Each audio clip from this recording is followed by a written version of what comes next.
बीते दिनों बुढ़ाना कोतवाली क्षेत्र स्थित पेट्रोल पंप से रुपए चुराने वाले युवक को पुलिस ने धर दबोचा है। दरअसल बीते दिनों एक बाइक सवार युवक ने पंप मैनेजर जितेंद्र कुंवर के कमरे से नकदी को चुरा लिया था, जिसके बाद युवक सीसीटीवी कैमरे में चोरी करता हुआ साफ नजर आ रहा था, जिस पर पुलिस ने सीसीटीवी के आधार पर युवक की तलाश शुरू कर दी। जहाँ पुलिस टीम ने रामछल तिराहे से मुखबिर की सूचना पर युवक को मुठभेड़ के बाद गिरफ्तार कर लिया, जिसके कब्जे से पुलिस ने 52,000 रूपए की नकदी भी बरामद कर ली है। वहीं पुलिस ने युवक के कब्जे से एक मोटरसाइकिल, एक तमंचा और कारतूस सहित अन्य सामान भी बरामद किया है। एसएसपी सुधीर कुमार सिंह ने मामले का खुलासा किया। 23/2 को एक एफआईआर लिखाई गई थी, जिसके अंदर जो तेल भरवाने वाले लोग थे, 2 लोग व्यक्ति थे, उनके द्वारा पेट्रोल पंप से 85,000 रुपये चोरी करना दिखाया था। वो पूरा पेट्रोल जो उसमें सीसीटीवी है उसमें कैद हुआ था। इसके सीसीटीवी फुटेज के आधार पर पुलिस द्वारा कार्य किया गया और एक अभियुक्त को इसमें गिरफ्तार किया गया है। उससे जो चोरी गए हुए रुपए हैं वो बरामद हुए हैं। इसका दूसरा साथी अभी फरार है, उसकी मोटरसाइकिल बरामद हुई है और उसकी गिरफ्तारी के बाद बाकी पैसे बरामद। इस तरह कितनी जगह लोड कर चुका है? देखिए, इनसे अभी पूछताछ की गई है। अभी तो इन्होंने केवल यही बताया है, बाकी आगे अभी और पूछताछ की जाएगी, तब इनसे और आगे खुलेगी।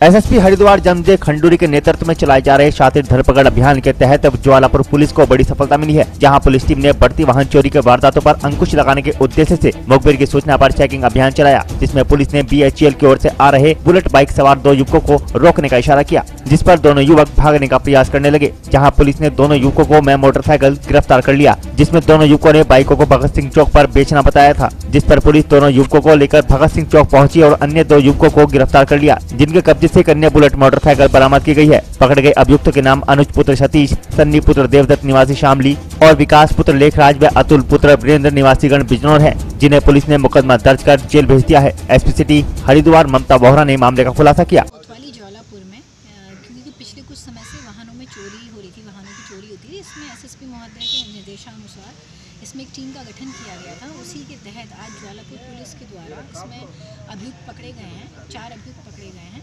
जिनके वो बेसिकली रहने वाले यूपी के हैं। 2 लोग उसमें शामली के और 2 उसमें बिजनौर के हैं और इनके पास से 4 बुलेट मोटरसाइकिल बरामद की गई है और इनका आपराधिक इतिहास भी पता किया जा रहा है और इसमें अब बाकी भी एक नाम और भी आया है, उसकी भी जानकारी की जा रही है, उसका हमने वांछित बनाया है। और इसी तहत में यहाँ पर एक रानीपुर कोतवाली में 6 तारीख को, मतलब कल ही इसमें एक मुकदमा दर्ज किया गया था चोरी का, जो यहाँ बीएचईएल के स्टोर में चोरी हो रही थी। उसमें इनको आज सफलता मिली है। मैं माल के 4 अभियुक्त पकड़े गए हैं, जिसमें से 2 लोगों के द्वारा चोरी की गई थी और 2 लोगों के द्वारा उस चोरी के माल को खरीदा गया था। बाकी इसमें विवेचना जारी है और जिन लोगों के और अधिक नाम आएंगे उसमें भी कार्रवाई की जाएगी उनके विरुद्ध में।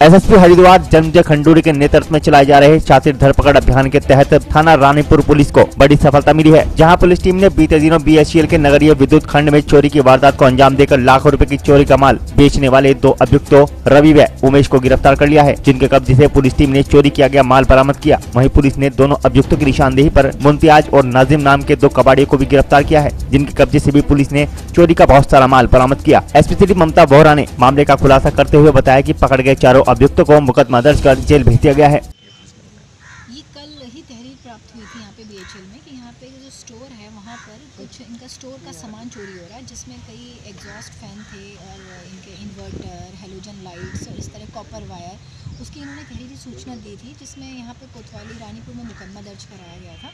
उसी में आज एसएसपी सर के निर्देशानुसार जो टीम बनाई गई थी रानीपुर कोतवाली में, उसने आज एक सफलता मिली है, जिसमें 2 अभियुक्त माल के साथ बरामद को गिरफ्तार किया गया है। साथ में जिनको उन्होंने कुछ माल बेच दिया था वो 2 कबाड़ियों को भी गिरफ्तार किया गया है। इसमें 1-2 कबाड़ी और जिनका नाम प्रकाश में आया है, उनके प्रति विवेचना इसमें जारी है। ये पूरा मामला है।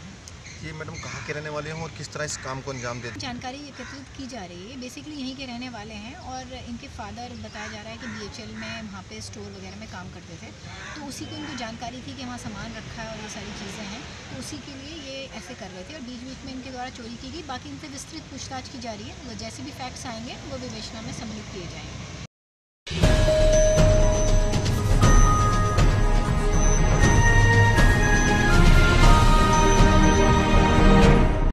मुजफ्फरनगर की नई मंडी कोतवाली क्षेत्र में पुलिस ने मुठभेड़ के दौरान 3 मिलावटी शराब तस्करों को गिरफ्तार कर लिया है। पुलिस ने इन शराब तस्करों के कब्जे से रेक्टिफाइड शराब से भरा कैंटर, मिलावटी शराब बनाने के उपकरण, एक कार, एक बाइक, 3 तमंचे और कारतूस बरामद किए हैं। पुलिस ने तीनों मिलावटी शराब बनाकर बेचने वाले तस्करों को जेल भेज दिया है। पकड़ी गई रेक्टिफाइड शराब की कीमत लगभग 60 लाख रुपए बताई जा रही है। दरअसल नई मंडी कोतवाली पुलिस को मुखबिर द्वारा सूचना मिली थी कि जानसठ रोड से सिलाजुड्डी गांव को जाने वाले रोड पर एक गोदाम में कुछ लोगों द्वारा स्प्रिट और यूरिया मिलाकर रेक्टिफाइड शराब बनाई जा रही है। सूचना मिलने पर नई मंडी पुलिस ने मौके पर पहुंचकर गोदाम की घेराबंदी कर बदमाशों को आत्मसमर्पण करने को कहा, मगर बदमाशों ने जान से मारने की नीयत से पुलिस पार्टी पर फायरिंग कर दिया। जवाब में पुलिस ने भी आत्मरक्षा में बदमाशों पर फायरिंग की। मुठभेड़ के बाद पुलिस ने मौके से 3 शराब तस्करों को गिरफ्तार कर लिया, जबकि इनके 2 साथी भागने में कामयाब हो गए। पुलिस गिरफ्त में आई इन शातिर शराब तस्करों के कब्जे से पुलिस ने 3 तमंचे, कारतूस, एक कैंटर, एक सेंट्रो कार, एक बाइक, रेक्टिफाइड शराब से भरी 29 कैन, 10 किलो यूरिया और मिलावटी शराब बनाने के उपकरण बरामद किए हैं। पकड़ी गई रेक्टिफाइड शराब की कीमत लगभग 60 लाख रुपए आंकी जा रही है।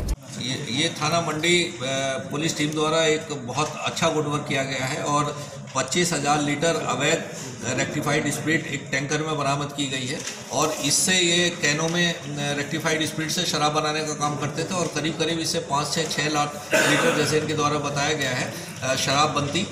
इसके साथ इन्हें यूरिया बरामद किया गया है जो कि अवैध शराब जो जहरीली शराब होता है उसमें मिलाया जाता है और जिससे अभी आपने देखा सहारनपुर में बहुत सारे लोगों की मृत्यु हुई, हरिद्वार में बहुत सारे लोगों की मृत्यु हुई, इसी तरह की शराब बनाने के काम करते थे। इसमें जरा सा भी अगर कंटेंट ज़्यादा हो जाता है तो वो शराब बहुत ज़्यादा जीवन को ख़त्म करने वाली होती है। इसमें करीब 60 लाख रुपए की ये शराब है। इसके 2 अभियुक्त अभी फरार हैं जो मेन रूप से इस व्यवसाय को करते हैं और उनके पकड़े जाने के बाद इसमें और अधिक खुलासा होगा। सर इन्होंने क्या बताया? हाँ, इन्होंने ये पूछताछ में बताया है कि ये शराब ये जो रेक्टिफाइड स्प्रिट है इसका टैंकर लाते थे और टैंकर लाने के बाद ये उसे एक खाली जो जगह होती है, फैक्ट्री होती है, उसके अंदर ये खड़ा कर लेते थे और उससे कैनों के माध्यम से इसे निकालते थे और कैन एक कैन की ड्रम्स से शराब बनाया करते थे और उसके बाद ये फिर सप्लाई किया करते थे। बरामदगी क्या है? इसमें ये एक टैंकर है जिसमें 25,000 लीटर रेक्टिफाइड स्प्रिट है। इसके अलावा बहुत सारी कैने हैं जिसमें ये उतार रहे थे। बनी हुई शराब है और यूरिया है और कच्चा मटेरियल है। सर सहारनपुर के बारे में बताया जो अभी पिछले दिनों थी उसमें भी इन्होंने सप्लाई किया हो। देखिए अभी तो ये जो इनका मेन है वो यहीं का रहने वाला है, जानसठ क्षेत्र का रहने वाला है। उसकी गिरफ्तारी के उपरांत इसमें बहुत सारा खुलासा आ गया।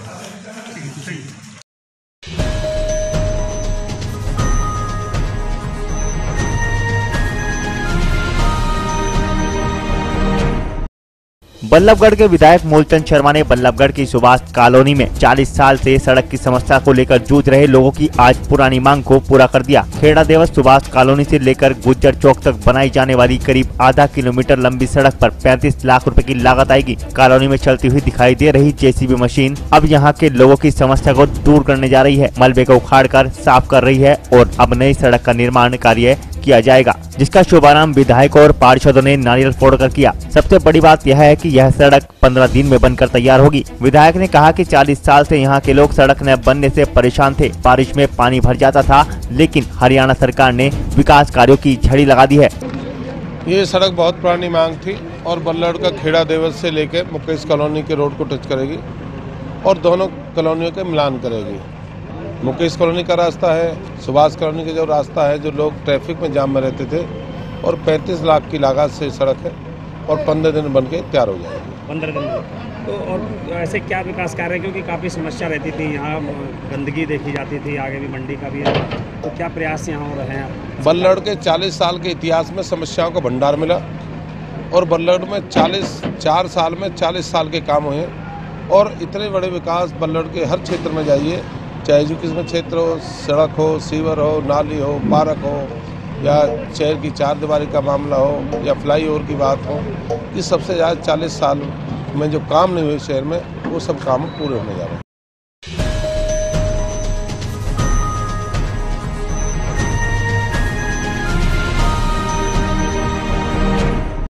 फरीदाबाद के तिकोना पार्क ऑटो मार्केट में अचानक एक दुकान में आग लगने की खबर से हड़कंप मच गया, लेकिन बाद में पता चला कि यह आग दुकान की छत पर लगी हुई थी। आनन फानन में लोगों ने दमकल विभाग को इसकी सूचना दी। मौके पर पहुंची दमकल की गाड़ी ने आखिरकार इस आग पर काबू पा लिया। इस आग से आसपास की दुकानों को भी खतरा पैदा हो गया था। मौके पर मौजूद पड़ोसी दुकानदारों ने बताया कि यह आग छत पर पड़े वेस्ट मटेरियल में लगी थी, जिसको काबू करने की कोशिश की गई, लेकिन आग ज्यादा होने के कारण वह भागकर नीचे आ गए और दमकल को सूचना दी, जिन्होंने मौके पर पहुंचकर आग पर काबू पा लिया, जिससे एक बड़ा खतरा टल गया। हम अपनी शॉप में अंदर बैठे हुए थे सर जी, एकदम यहाँ से कोई भगा आया पीछे से कि ऊपर छत पे आग लग गई, आग लग गई, आग लग गई। जब भी फिर सारा एकदम शोर शराबा मच गया। कितने बजे की बात है? ये आपकी 10:15 बजे की बात है सर। दुकान कौन सी है सर ये? हाँ जी, दुकान किस? ये बाटा यूनियन की दुकानें हैं सर जी, बाटा यूनियन की दुकानें हैं। क्या सामान लगा? इसके ऊपर बम्पर पुरानी लाइटें वगैरह पड़ी हुई थी। 10:15 बजे के आसपास मुझे आग का पता लगा था, तो तुरंत ही मैं ऊपर चढ़ के देखा तो बहुत भयंकर आग लगी हुई थी। फिर मैंने पड़ोस में टंकी रखी थी, उसमें से पानी निकाल के 2-3 बाल्टी पानी भी डाला, लेकिन आग काबू में नहीं आ रही थी। फिर मैं खुद नीचे आ गया था, क्योंकि आग की लिपटें बहुत तेज़ थी, बहुत जलन। फिर फायर ब्रिगेड को हमने फ़ोन करा, उसके बाद फायर ब्रिगेड आई है। कितनी देर में पड़ी? 10 मिनट लगे फायर ब्रिगेड को आने में। कितने बजे का टाइम का बात थी ये? 10:15 बजे के आसपास की बात है।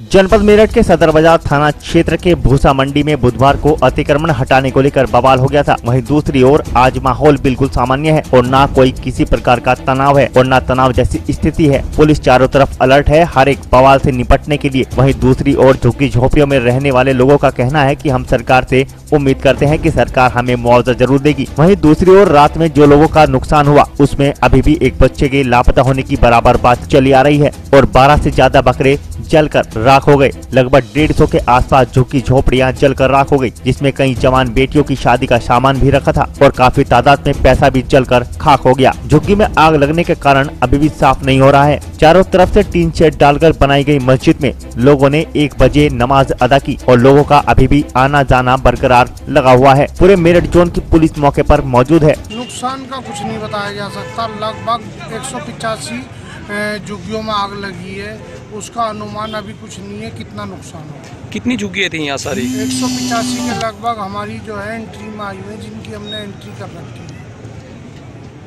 अच्छा। सिर्फ ये चाहते हैं जैसी हमारी झुग्गी में ये पुलिस प्रशासन ने आग लगाई है, थाना सदर बाजार ने आग लगाई है, ये हम तो सिर्फ ये चाहते हैं ये इनकी झुग्गी झोपड़ी सरकार बनवा के दे। ये मौत तो ये पहले से बीमार थे, इस कारण से इनकी मौत।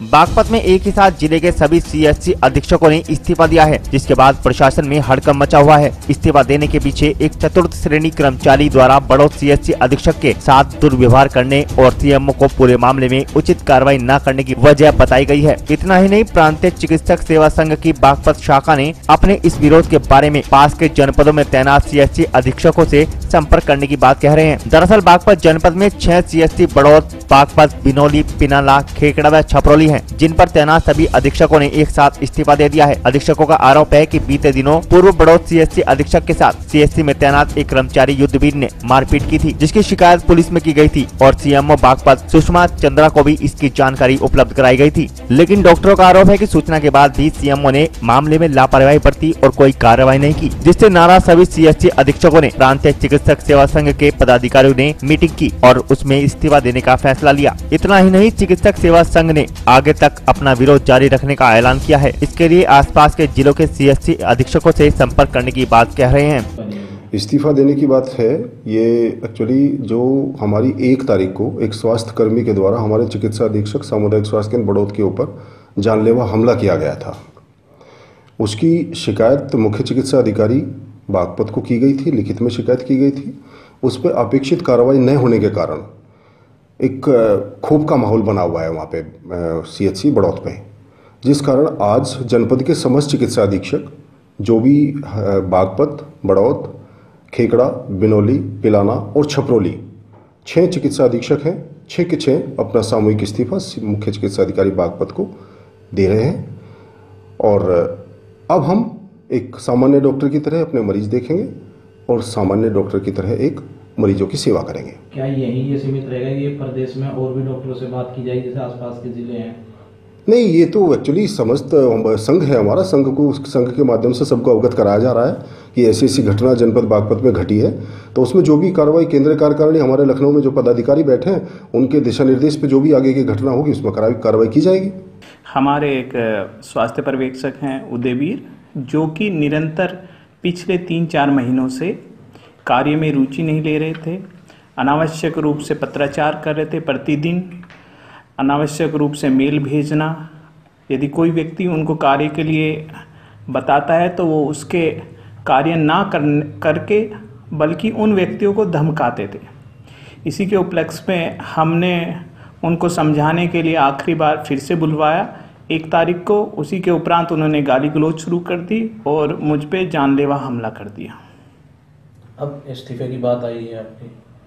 हाँ, सभी लोगों ने, क्योंकि जो विभागीय आवश्यक कार्रवाई होनी चाहिए थी वो उस प्रारूप के अनुरूप नहीं हो रही है, तभी सभी चिकित्सा अधीक्षकों में एक भय का माहौल है। इसी कारण सभी लोग सामूहिक रूप से अपना त्याग पत्र दे रहे हैं। नाराजगी किससे है इस मामले में आपकी? क्या सीएमओ से कोई नाराजगी? हाँ, विभागीय उच्च अधिकारियों द्वारा कार्रवाई ना करने के कारण। क्या किसी प्रकार का खतरा है? हाँ, उनके द्वारा जान से मारने की बार धमकी दी जा रही है। पुलिस को जानकारी दे दी? हाँ, पुलिस को इस बारे की पूरी जानकारी दे दी गई है। सीएमओ से भी बात हुई, उनकी तरफ से क्या कहा गया आपको, जैसे आपके विभाग है? हाँ, मैम द्वारा केवल आश्वासन दिया गया था। क्या था आश्वासन में? कि हम जांच करा के कार्रवाई पूर्ण कराएंगे। बताया जा रहा है कि आपको भी हटाने की बात आ गई थी सामने। हाँ, इस तरह का वाकया अभी हमारे पास आया है कि बिना जांच पूर्ण हुए ही, क्योंकि प्रथम दृष्टया हमारा एक 4th क्लास कर्मचारी एक चिकित्सा अधीक्षक पर, जो कि एक राजपत्रित अधिकारी हैं, उन पर अनावश्यक रूप से जानलेवा हमला करता है। क्या ये न्याय संगत है? जब तक पूर्ण जांच ना हो, किसी निष्कर्ष पर ना पहुंचा जाए, तो एक राजपत्रित अधिकारी पर इस तरह की कार्रवाई नहीं होनी चाहिए।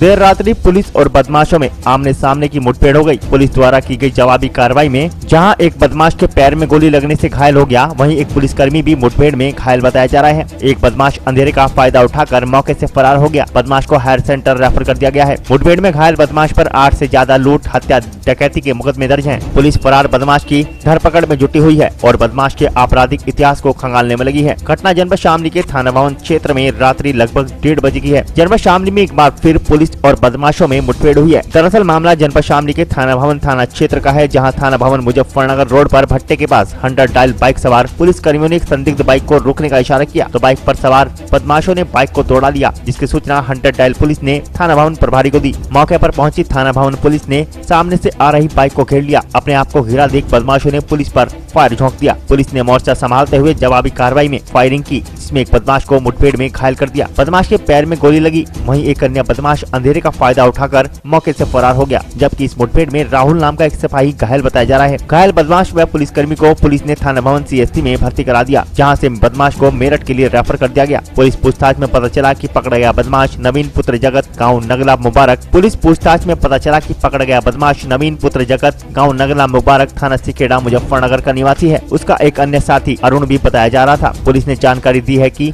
पकड़े गए बदमाश पर अलग अलग स्थानों पर लूट, हत्या, डकैती के 8 से ज्यादा मुकदमे दर्ज हैं। बाकी पकड़े गए बदमाश का आपराधिक इतिहास पुलिस खंगालने में लगी हुई है। मुठभेड़ में घायल बदमाश के पास से पुलिस को एक देसी पिस्टल, आधा दर्जन जिंदा कारतूस और एक मोबाइल भी बरामद हुआ है। बीती रात तकरीबन 1:30 बजे का मामला है। इसमें थाना भवन क्षेत्र अंतर्गत रेती मोहल्ले में हमारी UP 100 की PRB 3660 राउंड पे थी। उसी दौरान उसको लाल रंग की मोटरसाइकिल पे 2 लोग, जिसपे नंबर नहीं थी मोटरसाइकिल पे, संदिग्ध अवस्था में दिखे। तो हमारी PRB के 2 जवान जो हॉस्पिटल तैनात थे, उन्होंने उनको रोकने का इशारा किया, जिसपे वो भागने लगे। ये कादरगढ़ चरथावल रोड पे वो भागने लगे, जिसपे हमारी PRB वाहन ने पीछा किया और साथ ही साथ थाने को खबर की। इस खबर पे पूरी फोर्स मौके पे आई और पीछा करना शुरू किया। वो लोग भागते रहे और भैंसानी मसावी रोड है उस तरफ मुड़ गए। वहाँ पे एक भट्टे से करीब 100 मीटर पहले उन्होंने बाइक को गिरा करके और आड़ लेकर के पुलिस पार्टी पे फायरिंग करने लगे। इसके जवाब में हमारी पुलिस पार्टी ने भी फायरिंग शुरू कर दी और तकरीबन 10-15 मिनट की जो फायरिंग चली, उसके बाद जब मामला पूरा शांत हुआ तो हमारी टीम ने सर्च अभियान किया और उसमें एक घायल बदमाश को गिरफ्तार किया गया। घायल बदमाश ने अपना नाम नवीन सनाब जगत सिंह, थाना सिखेड़ा, जनपद मुजफ्फरनगर बताया। उसको तत्काल वहाँ से ले जा कर के CHC भर्ती कराया गया, जहाँ पे उसका इलाज चल रहा था और वो मुजफ्फरनगर रेफ़र किया गया है। इसके जो पूछताछ में बात सामने आई थी कि ये तकरीबन 8 मुकदमे इस पे दर्ज हैं, हत्या के, लूट के, हत्या के प्रयास के, डकैती के, ऐसे मामले जघन्य अपराध इस पे दर्ज हैं। और कंकरखेड़ा, मेरठ और मुजफ्फरनगर के कई इलाकों में अपराध कर चुका है। शामली जनपद में संभवतः किसी बड़े उसके रेकी कर रहा था या अपराध की फिराक में था, जिसको हमारी पुलिस ने नाकाम किया है। इसके कब्जे से एक देशी पिस्टल, 4 खोखा कारतूस, 6 जिंदा कारतूस बरामद किया गया है। साथ ही साथ इसका एक और साथी अरुण था जो अंधेरे का फ़ायदा उठा के भाग निकला है, उसकी तलाश की जा रही है। और इस पूरे वर्कआउट पे, पूरे क्रैकडाउन पे हमने अपनी पुलिस टीम को 20,000 रुपये का नकद इनाम दिया है। सर, जो बदमाश पकड़ा गया है ये भी बताया जा रहा है कि जनपदों में उस पर इनाम है। ये पता कराया जा रहा है, चूँकि ये इंटर डिस्ट्रिक्ट गैंग प्रतीत हो रहा है, तो मेरठ और मुजफ्फरनगर से पता कराया जा रहा है कि इस पर 20,000, 25,000 जो भी इनाम होगा, इसका डिटेल्स मंगाया जा रहा है, फिर आपको बताया जाएगा।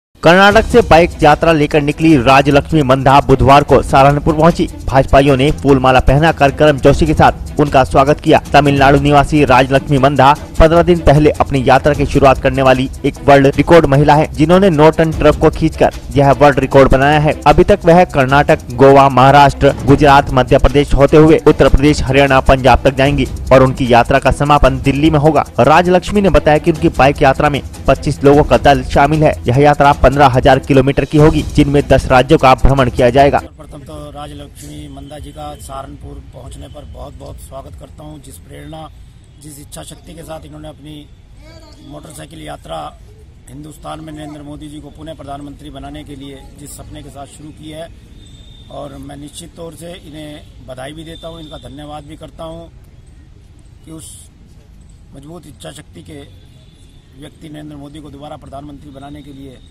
जो ये निकली है, ये अभियान में निश्चित रूप से अपनी सफल होगी। 15,000 किलोमीटर की इनकी यात्रा सुखद हो और 17 मार्च को इनकी ये यात्रा समाप्त हो रही है दिल्ली में। और मैं राजलक्ष्मी जी के माध्यम से देश को ये संदेश भी देना चाहूँगा, जिस साउथ में भारतीय जनता पार्टी की पकड़ पहले कमज़ोर बताई जाती थी, मैं राजलक्ष्मी जी के माध्यम से यह बताना चाहूँगा कि आज साउथ में हम 100% लोकसभा की सीटें जीत रहे हैं और मैं मान सकता हूं कि इस अभियान के तहत प्रधानमंत्री नरेंद्र मोदी जी दोबारा प्रधानमंत्री बनेंगे। मैं कर्नाटक से इस यात्रा को शुरू की हूं 15 जनवरी को। पूरा भारत देश में 15,200 किलोमीटर बुलेट मोटर बाइक चला रही हूं। कहो दिल से मोदी फिर से नारा लेते हुए। मेरे साथ 25 युवा साथियों इस यात्रा में चल रहे हैं। हम 25 लोग किसी राजनीतिक दल से जुड़े हुए नहीं हैं। जो नरेंद्र मोदी जी का जो कार्यों से हम प्रभावित होकर फिर 2019 में नरेंद्र मोदी जी का सरकार बनना है, इसके संकल्प लेते हुए यात्रा कर रहे हैं। आपको क्या क्या अनुभव हुआ है इस यात्रा के दौरान और क्या क्या परेशानियां हुई हैं? अभी 50 डेज के ऊपर हो गए यात्रा शुरू होके, और ये सब छोटा छोटा परेशानी तो आती रहती है। फिर भी परेशानी के अलावा जो हम मिशन लेके निकले हैं, तो लोगों का इतनी सपोर्ट, इतनी जोश मोदी जी के बारे में देख के हमको बहुत खुशी होती है। और एक 8 राज्य मैं अभी तक पूरा कर चुकी हूँ। इस 8 राज्य के जो रेस्पॉन्स मिला है इस यात्रा में, उससे मैं बहुत खुशी हूँ। और 2019 में भारी से भारी मेजॉरिटी के साथ नरेंद्र मोदी जी आएंगे, इसमें कोई संदेश नहीं है। यात्रा के बाद में मैं यह बात आपको बता रही हूँ, ये जनता की बात है। अच्छा, जनता का सहयोग कैसे आपको मिल रहा है पूरा का पूरा? हर डिस्ट्रिक्ट में हर भाजपा वाले, NGO वाले, आम जनता, सभी लोग हमको यात्रा को सपोर्ट कर रहे, साथ में चल रहे, कहीं कहीं रिसीव कर रहे, न्यूज़पेपर, सभी तरह के लोग हमको इस यात्रा में सहयोग कर रहे हैं।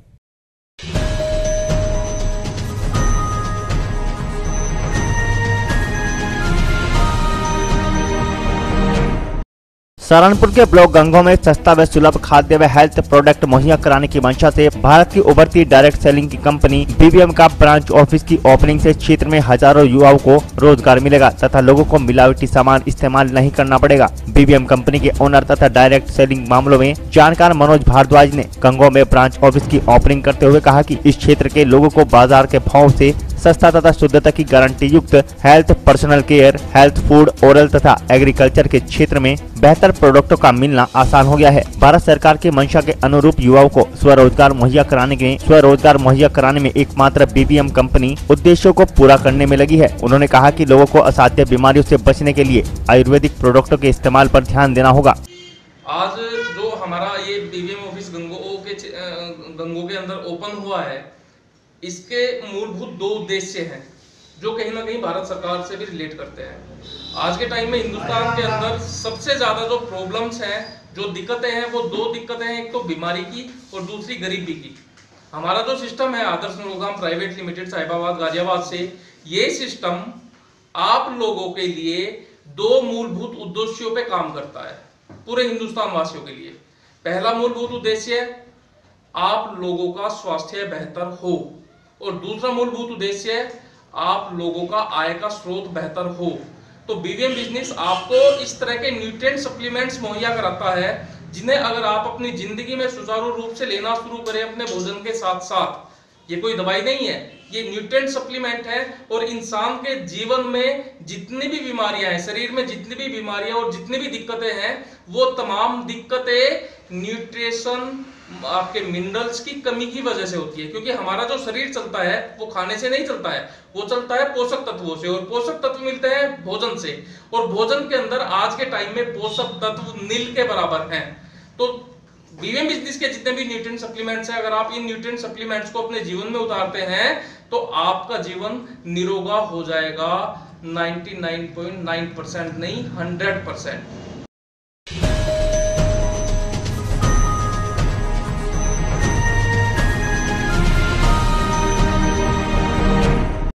जनपद मेरठ में प्रेस वार्ता को संबोधित करते हुए बीजेपी सांसद राजेंद्र अग्रवाल ने बताया कि 2009 में वह पहली बार सांसद बने थे और अपने पहले कार्यकाल में उन्हें जो भी इनपुट मिले बड़ी ईमानदारी के साथ उन्होंने उन्हें संसद में रखा, लेकिन परिणाम नहीं निकला क्योंकि यूपीए दिशाहीन थी, भ्रष्टाचार में लिप्त थी। वो देश के लिए कुछ नहीं कर पाए, केवल एक ही उनकी उपलब्धि रही। उन्होंने अपने प्रथम कार्यकाल के बारे में पूछे जाने पर बताया कि वह अपने प्रयासों से तो संतुष्ट दिखाई दिए थे, लेकिन परिणामों से संतुष्ट नहीं थे। उन्होंने आगे कहा कि 2014 में जब प्रधानमंत्री नरेंद्र मोदी के नेतृत्व में बीजेपी की सरकार बनी तो ऐसा लगा कि देश का जैसे कायापलट हो गया हो। सबका साथ सबका विकास संकल्प लेकर चलने वाली भ्रष्टाचार मुक्त सरकार ने पिछले 5 वर्षों में देश का चित्र ही बदल दिया। अनेक योजनाओं के माध्यम से संपूर्ण देश के प्रत्येक नागरिक तक आम विकास की धारा को पहुंचाया। वहीं मेरठ हापुड़ क्षेत्र के भाग्योदय का भी शुभारंभ हुआ। पिछले 5 वर्षों में विकास की दृष्टि से जो कुछ हुआ वह सराहनीय है। पिछले 5 वर्षों में विकास की दृष्टि से जो कुछ हुआ वह सराहनीय है। मेरठ हापुड़ संसदीय क्षेत्र में इस समय केंद्र की और राष्ट्रीय स्तर पर चल रही योजनाओं के अतिरिक्त लगभग 65,000 करोड़ की योजनाएं या तो प्रगति पर हैं या उन्हें स्वीकृत किया जा चुका है। प्रदूषण को मुक्त करने की दृष्टि से मैं बराबर कोशिश करता रहा, पर मैं थोड़ा सा नाउम्मीद हो गया था। मुझे लगता था कि पता नहीं हो पाएगा कि नहीं हो पाएगा। तो मैं गडकरी जी का इसके लिए बहुत बहुत आभार व्यक्त करता हूँ कि मैंने लगभग 1 महीने पहले उनको कहा कि सर ये काम नहीं हो पा रहा है। आपने इतने काम दिए हैं गंगा की सहायक नदियों को शुद्ध करने के, ठीक करने के, पर हमारी तरफ आपकी दृष्टि नहीं गई है। वो बड़े कहने मैं क्या कहूँ, मुझे उम्मीद नहीं थी। मैं समझता था कि 150-200 करोड़ का ही प्रोजेक्ट हमको दे देंगे तो हम लोग संतुष्ट हो जाएंगे, परंतु उन्होंने पूरा 682 करोड़ का प्रोजेक्ट स्वीकृत किया। तो ये सब बातें हैं, एक समाधान है, लेकिन देखिए विकास निरंतर चलने वाली प्रक्रिया है। बहुत काम बाकी है, बहुत काम हुआ है। इस सब काम को करते हुए हम आगे बढ़ते रहेंगे। आपका स्नेह सहयोग ऐसे मिलता रहेगा। मुझे इतना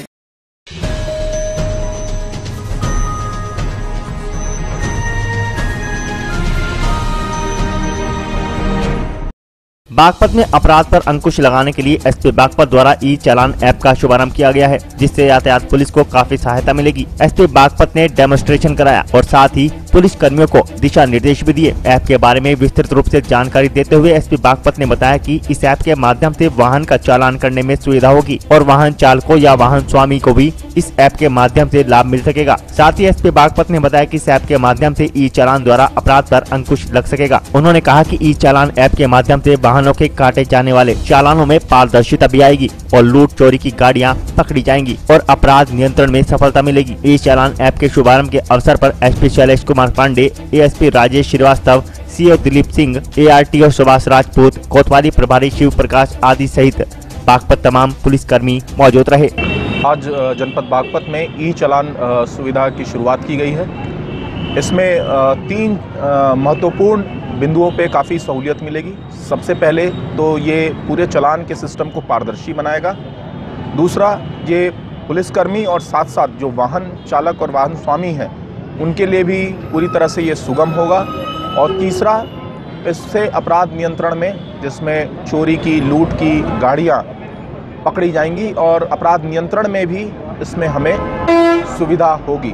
और जैसा कि आप सबने देखा, आज यहाँ पर इसका डेमोन्स्ट्रेशन भी किया गया और इसमें सभी पुलिसकर्मियों की ट्रेनिंग कराई जा रही है और धीरे धीरे हमारा प्रयास रहेगा कि कम्प्लीटली हम पूरे सिस्टम को ई चालान पे शिफ्ट करें।